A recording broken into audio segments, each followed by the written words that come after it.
ನಮಸ್ಕಾರ ಸ್ನೇಹಿತರೆ, ನಮ್ಮ ಸರಣಿಯ 37ನೇ ದಿನಕ್ಕೆ ಸ್ವಾಗತ. ನಿನ್ನೆ ನಾವು ಕೃಷ್ಣ ಬಲರಾಮರು ಸಾಂದೀಪನಿ ಮಹರ್ಷಿಗಳ ಆಶ್ರಮದಲ್ಲಿ ವಿದ್ಯೆ ಕಲಿತದ್ದನ್ನು ನೋಡಿದೆವು. ಶಿಕ್ಷಣ ಮುಗಿದ ಮೇಲೆ ಗುರುಗಳಿಗೆ ದಕ್ಷಿಣೆ ನೀಡುವುದು ಭಾರತೀಯ ಪರಂಪರೆ. ಆದರೆ ಸಾಂದೀಪನಿ ಮಹರ್ಷಿಗಳು ಕೃಷ್ಣನಿಂದ ಕೇಳಿದ್ದು ಸಾಮಾನ್ಯ ದಕ್ಷಿಣೆಯನ್ನಲ್ಲ. ವರ್ಷಗಳ ಹಿಂದೆ ಪ್ರಭಾಸತೀರ್ಥದ ಸಮುದ್ರದಲ್ಲಿ ಮುಳುಗಿ ನಾಪತ್ತೆಯಾಗಿದ್ದ ತಮ್ಮ ಮಗನನ್ನು ಮರಳಿ ತರಲು ಅವರು ಕೃಷ್ಣನನ್ನು ಕೇಳುತ್ತಾರೆ. ಮೃತಪಟ್ಟವರನ್ನು ಮರಳಿ ತರುವುದು ಸಾಧ್ಯವೇ? ಕೃಷ್ಣನು ಸಾವಿನ ನಿಯಮವನ್ನೇ ಹೇಗೆ ಬದಲಿಸಿದ? ಬನ್ನಿ ತಿಳಿಯೋಣ. ಗುರುಗಳ ಆಜ್ಞೆಯಂತೆ ಕೃಷ್ಣ ಮತ್ತು ಬಲರಾಮರು ಸಮುದ್ರ ತೀರಕ್ಕೆ ಬರುತ್ತಾರೆ. ಸಮುದ್ರದೇವನು ಪ್ರತ್ಯಕ್ಷನಾಗಿ ಹೇಳುತ್ತಾನೆ, ಪ್ರಭು, ನಿಮ್ಮ ಗುರುವಿನ ಮಗನನ್ನು ಪಂಚಜನ ಎಂಬ ಅಸುರನು ನುಂಗಿದ್ದಾನೆ. ಅವನು ಶಂಖದ ರೂಪದಲ್ಲಿ ಸಮುದ್ರದ ಆಡಿಯಲ್ಲಿದ್ದಾನೆ.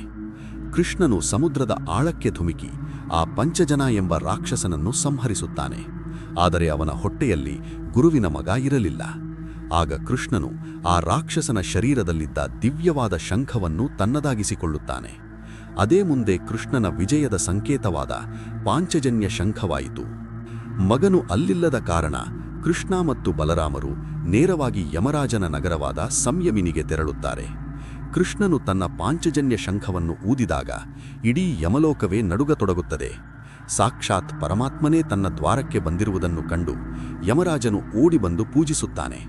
ಕೃಷ್ಣನು ನನ್ನ ಗುರುವಿನ ಮಗನನ್ನು ಮರಳಿ ನೀಡು ಎಂದು ಆಜ್ಞಾಪಿಸುತ್ತಾನೆ. ಕಾಲದ ದೇವನಾದ ಯಮನು ತನ್ನ ನಿಯಮವನ್ನು ಮೀರಿ ಆ ಬಾಲಕನ ಆತ್ಮವನ್ನು ಮತ್ತೆ ಶರೀರಕ್ಕೆ ಸೇರಿಸಿ ಕೃಷ್ಣನಿಗೆ ಒಪ್ಪಿಸುತ್ತಾನೆ. ಕೃಷ್ಣನು ಆ ಬಾಲಕನನ್ನು ಕರೆದುಕೊಂಡು ಆಶ್ರಮಕ್ಕೆ ಮರಳಿದಾಗ ಸಾಂದೀಪನಿ ಮಹರ್ಷಿಗಳು ಮತ್ತು ಅವರ ಪತ್ನಿಯ ಕಣ್ಣುಗಳಲ್ಲಿ ಆನಂದ ಬಾಷ್ಪ ಹರಿಯುತ್ತದೆ.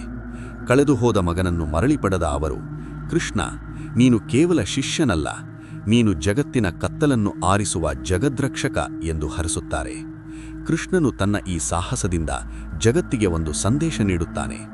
ಗುರುಭಕ್ತಿ ಇದ್ದಲ್ಲಿ ಅಸಾಧ್ಯವಾದದ್ದು ಯಾವುದೂ ಇಲ್ಲ.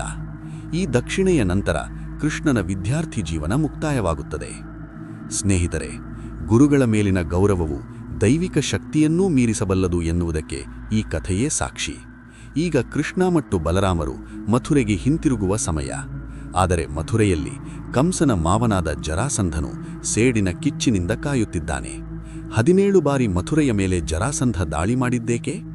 ಕೃಷ್ಣನು ಅವನನ್ನು ಹೇಗೆ ಎದುರಿಸಿದ? ಇದನ್ನು ನಾವು ನಾಳಿನ 38ನೇ ದಿನದ ಭಾಗದಲ್ಲಿ ನೋಡೋಣ. ವಿಡಿಯೋ ಲೈಕ್ ಮಾಡಿ ಮತ್ತು ಜೈ ಶ್ರೀಕೃಷ್ಣ ಎಂದು ಕಾಮೆಂಟ್ ಮಾಡಿ. ಧನ್ಯವಾದಗಳು.